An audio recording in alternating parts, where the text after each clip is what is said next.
mere allegations are considered sufficient and the word criminal becomes synonymous to your existence. Imagine a colosseum full of people hurling unmentionable things at you. No judge, no jury. Your friendly smile overcast by fearfulness and tearfulness. You want to escape but cannot.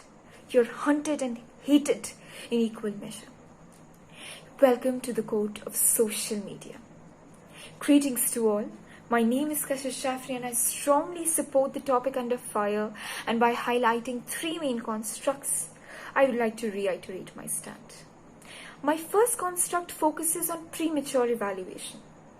Too much information and misinformation is being circulated around social media platform, which tends to form judgments in a haste without the wholesome knowledge or understanding of the situation, which makes us react without inhibition, giving opinions freely and brutally, such that supposed misdemeanors are documented and dissected on Instagram and Twitter, and the hard-fought-for reputation of people like Sarvajit Singh and the Gurugram schoolboy and many others is wrecked by a share or an angry emoji and a few 100,000 tweets and shares, and the accused becomes guilty even before the legal jurisdiction begins. Do we not realize that we are coming in the way of administration of justice and creating a cavernous wound out of a minor slit by outpouring all the accumulated toxicity of the society by this slightest trigger? This brings me to my second construct, which believes that justice can be delivered only in a society that abides by it. Now, don't get me wrong.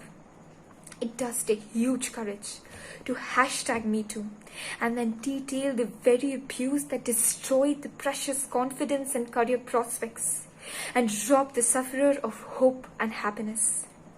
I applaud the audacity of the girls who exposed the entire boys' locker room controversy in spite of knowing the ramifications of their actions. But by treating these selective incidents with such fury, are we not facing the fact that we are all routinely embroiled in misogynistic and misandrist or homophobic conditions? Such moral outrage does little to shed light on the daily situations in which the aspirational norms of humanity and safety are commonly undermined. All we must aim to do as a just society is the straightaway intolerance of any sort of injustice, anytime, anywhere, and by anyone. And finally, talking about the risk of prejudice, which influences the jury in a court.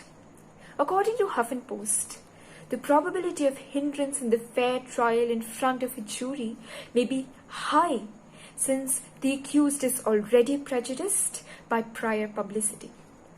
In an era where jurors are increasingly tempted to browse the internet for the details of the case being tried, the chances of lopsided verdicts is high.